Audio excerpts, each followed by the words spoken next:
This is Pastor Dana, and I had a dream on Monday night, August 10th, and I haven't said a lot about it because I know when I share this, it's going to make some people mad. And my life's not been the same since I posted that first dream. I never asked for this. I never asked for God to show me anything. I was doing a series on dreams and visions. I thought maybe I'll get some dreams. Maybe some others will get some dreams. But it's been different. It's been a lot different. There's been some concerns from my family because of the dreams I posted. People showing up at my door who then get arrested in my community for being violent. A lot of emails, a lot of phone calls, a lot of messages. I'm not doing this for notoriety. I'm not getting paid to do this. I had a dream. I just simply had a dream. And I'm sharing them because there are things that God, I believe, is showing me that the country needs to see.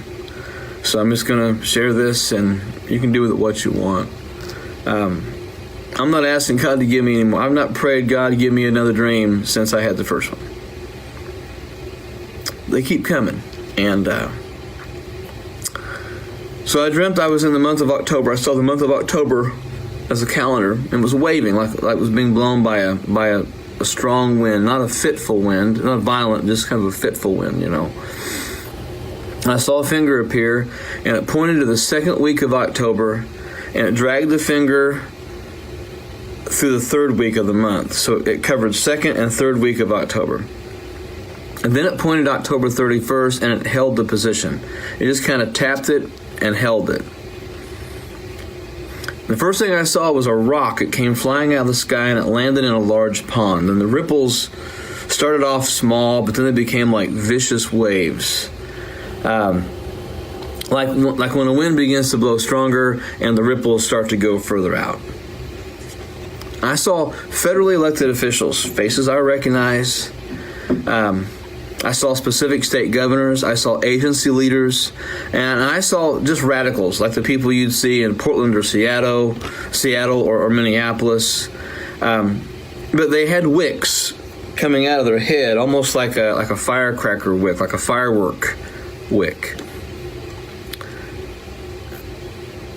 And the second week of October is when I saw simultaneously all those wicks coming out of the heads were lit on fire.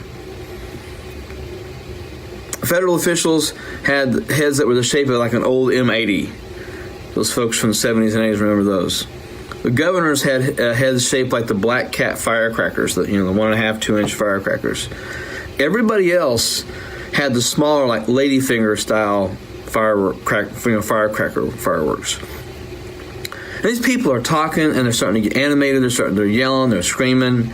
The facial images went from normal and calm to red face, jumping to an absolute out of your mind primal scream. And everybody's head blew up at the same time. These people were still alive, but their heads had blown up. And this resulted in sparks and debris flying all over the area where they were standing, and it started fires around them. And then I saw the protests that were taking place, that were still taking place in October. They went up another notch because the bystanders who were part of the protests and that were there, that were not being very, very violent and not really getting us involved, the protesters basically said, if you're not doing that, you're not one of us. And they began to assault those protesters who were not deemed as violent or as vicious as they should be. And I saw some of those protesters left on the side of the road, almost like they were dead. They'd been beaten because they weren't protesting like the other ones were. They weren't doing all those things that they should have done. If they weren't complicit, they were beat on. I saw the elderly people, and this is what got me. I saw elderly people being attacked. It was an attack on older Americans, the people that hold the Constitution dear, the flag dear, the people that have the common sense values, commitment to faith and biblical principles. I even saw people trying to get into nursing homes and nursing facilities to attack older people. That's what I saw in the dream. And then I saw a $100 bill, a big $100 bill about the size of a flag. It was hanging like a flag on a pole, and it was burning from one corner. And it was being lowered like at the end of the day. And I saw people with their hands over their hearts, and they were crying because their god of money was just being lowered. It had lost its value. And it burned until there was about a third of it left. It was a celebration. People were celebrating. While some Americans were just devastated and torn up by what they saw happening, there were people celebrating that the dollar had died. It was dying, the value of the American dollar. There was someone even playing taps in the background. And then I saw churches, small groups of people kneeling and praying. They were wrestling in prayer with the spirit of the age. But these people were protected by bubbles of safety. There were angels guarding them around, or guarding around them. And these were the faithful core of the church that had not been compromised in their values and their faith. They were being encouraged to stand strong. They were being encouraged to keep preaching, praying, believing. And there were relentless attacks against them. Just like the ones I saw in the September dream. There was just relentless attacks against them. But they stayed faithful. They were in the heat of the battle. They were praying. They were fighting. They were wrestling. Like I said, with the spirit of the age, but they were fighting to stay faithful. And they were very few in numbers, but that didn't bother them. And I saw behind each of these people praying, I saw a small gate. And I was reminded of Matthew 7, 13 and 14. Enter by the narrow gate. Enter by the small road. They never stood up, even though they'd walked through that gate. They were right there beside it. Then I saw puffed up pastors and I saw puffed up prophets. Very expensive suits. And they were preaching against the idea of persecution coming. They promised prosperity. They promised health and wealth and only good things. And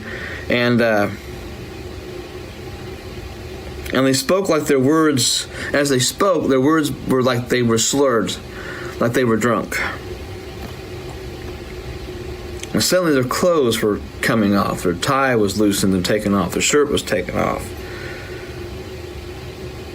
And pretty soon they were standing there completely naked. And I saw this rug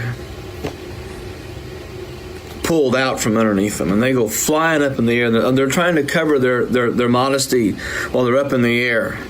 But as they were floating in the air, I saw money flying out. I saw money flying out from them. All the money that they'd gotten from all the prophecies and ministries and things they'd done selfishly. I saw that money just kind of flying. But when they landed on the ground, this is another thing that just really got me. When they landed on the ground, all of them that landed on the ground that were all puffed up bit through their tongues as they landed.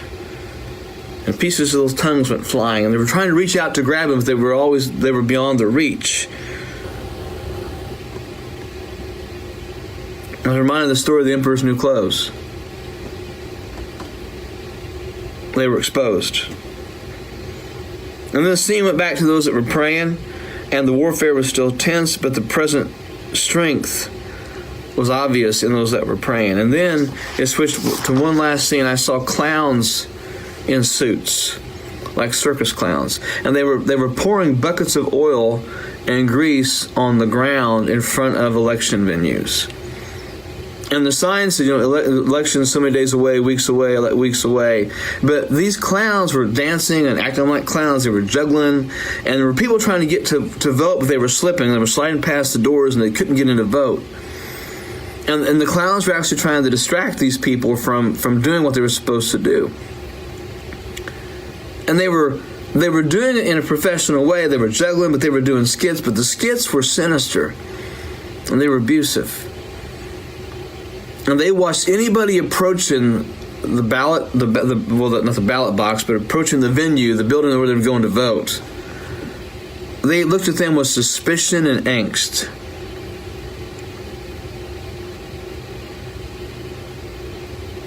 But they were doing everything they could to keep people from voting. They were trying to distract them from what was going on. And then I saw this big billboard. And it said, Passover 2021. Big things are coming for the world. Big things are coming for the world. and a white figure appeared. And he said, "Do not stop bracing, for the storm will not pass until I stop the storm." So brace yourselves, and don't look back. I had that dream on Monday night. I had glimpses of it for a couple days before. I'm sharing it because I feel the profound unction that I need to. I've had people ask me to do a dream a week, a dream a day. I don't want to do that. That is not what I believe God's plan is for my life, because this has already messed my life up enough. I want to be obedient to what God has shown me. I want to be sensitive to the Spirit of God in my life. And when I see things, I want to say those things and share those things.